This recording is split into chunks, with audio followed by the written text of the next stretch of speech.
It is a life-changing event to be sworn in as a Canadian citizen, a happy ending to the shattered lives of thousands of Colombians now living in London. 3,500 new Canadians settled in the London area in 2004. More than 1,000 of them are Colombians. That's a staggering figure, 10 times the number of any other immigrant population. All of the Colombians we talked to fled because their lives were in danger, and they came here as refugees because friends and relatives told them that London was a great place to start their lives again. And this is why they fled Colombia. Families held hostage, constant kidnapping threats. In the 80s, drug lords like Escobar brought extra money into the country illegally. By the 90s, the downfall of the drug trade and a corrupt government destroyed the Colombian economy and forced innocent middle-class people to become the primary targets. My mom was taken by the guerrillas for a couple of weeks, and as soon as she was released, then a week after we were in Bogota taking a plane, leaving the country. Herman Rozo, like 1,000 other Colombians who came to London in 2001, came here as a refugee. He turned his life around in 4 short years. The former Colombian national tennis player barely spoke English. Now he's trilingual. He married Joanna and has a baby on the way. But he remembers starting from scratch and being grateful for the comforts of the one room he shared with all he had, his family. And I used to sleep here with over a blanket with a pillow because I left the mattress for my mom and my sister. Edgar Marcus is a waiter who volunteers at Rocoto, a Peruvian restaurant where many Colombians come for the superb food and friendship. They focus on their new lives and try to forget the bad memories. They kicked my windows and broke my windows. At that moment, my son, he wake up and he started crying. Edgar was held at gunpoint in front of his wife and child. The kidnapping threats were a constant reality for a human rights lawyer. They tried to kill me. His wife, Guillemar, was also a lawyer and activist in Colombia. She left her nice home, her career, and came here with nothing. When your life is enriched, I think this material sense, it doesn't matter. Now Edgar and his family live in subsidized housing with furniture donated from St. Paul's. The nightmare of living under threat has been replaced with high hopes for their 12-year-old son, David, who dreams of playing professional soccer someday.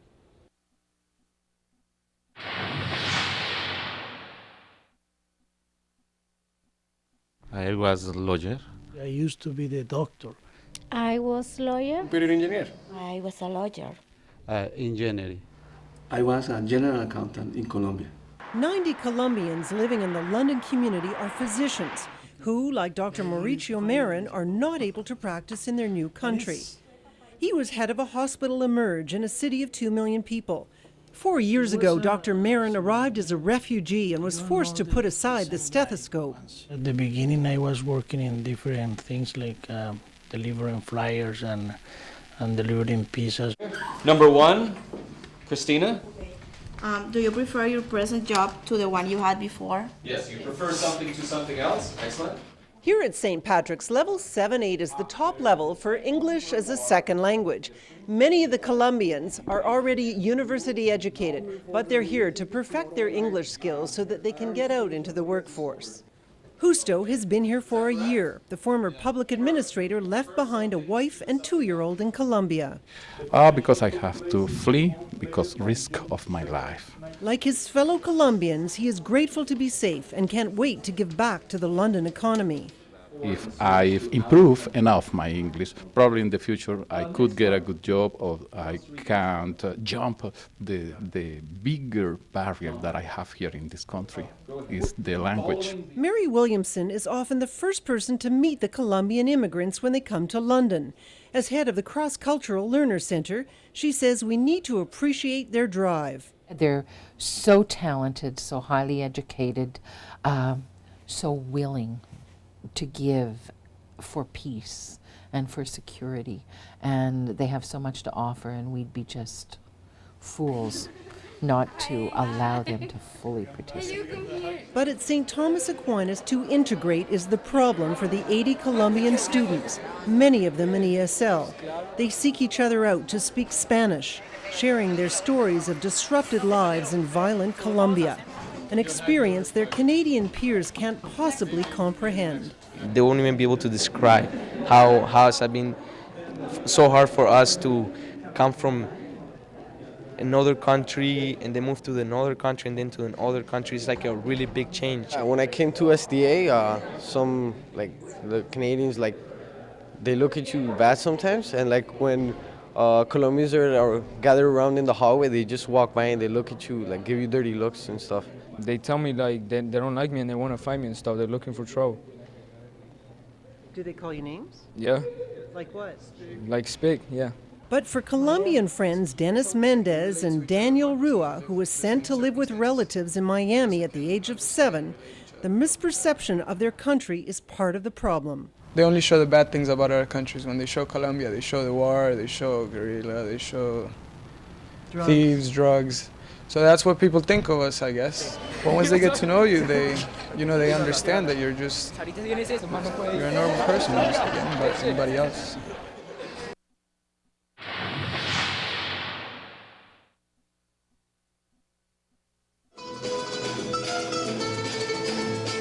Rich in emeralds, famous for its coffee, but stereotyped for its Hollywood image of the drug trade. Colombia is one of the most beautiful countries in the world with a vibrant culture. But it is a distant memory for thousands of Londoners chased out of Colombia by guerrillas who held their family hostage and demanded ransoms.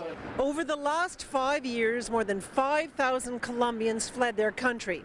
They came to London, leaving their material possessions and their careers behind. Despite the obstacles, they managed to retain a very positive attitude. They're grateful to be here in London and optimistic about getting a good job. Albero Rua will one day use his training as a computer engineer, but for now he's just opened London's first store, specializing in Colombian food and products, and many families have come out to celebrate. Nanette Lloyd of the North London Resource Centre works with immigrants from around the world. She has been impressed with the drive of the Colombians. They're almost impatient about how quickly can we get back on our feet. And the thing that's humbling to me, and that we can learn a lot as Canadians, is to just watch these people start from absolutely nothing. The language is the only thing standing in the way of them in a job. For adults, it is right from immigration to English as a second language. Bill Neville runs St. Patrick's ESL program.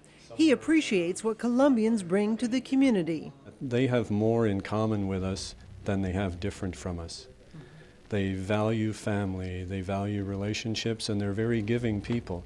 And they love to have a good time. Old Chicago's is one of a number of London clubs where Colombians come to dance. On Wednesday nights, salsa is the language of the dance floor. It's the positive outlook and strong work ethic that has enabled some Colombians to achieve success in a relatively short time.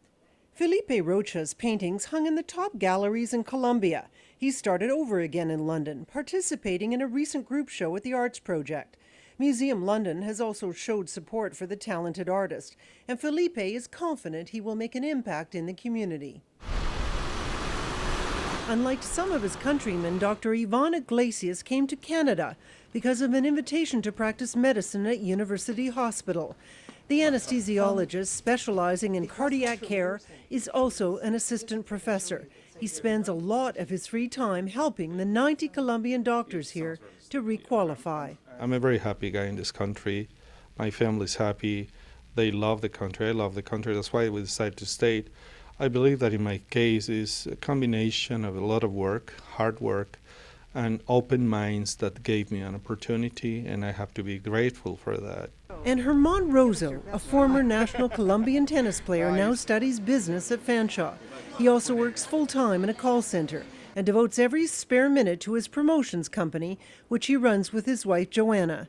Memories of Colombia still bring tears, but with them a determination to make a positive impact on their new community. I'm still working to become a better person every day and a better citizen, but I'm slowly taking a step by step, and I'm getting there.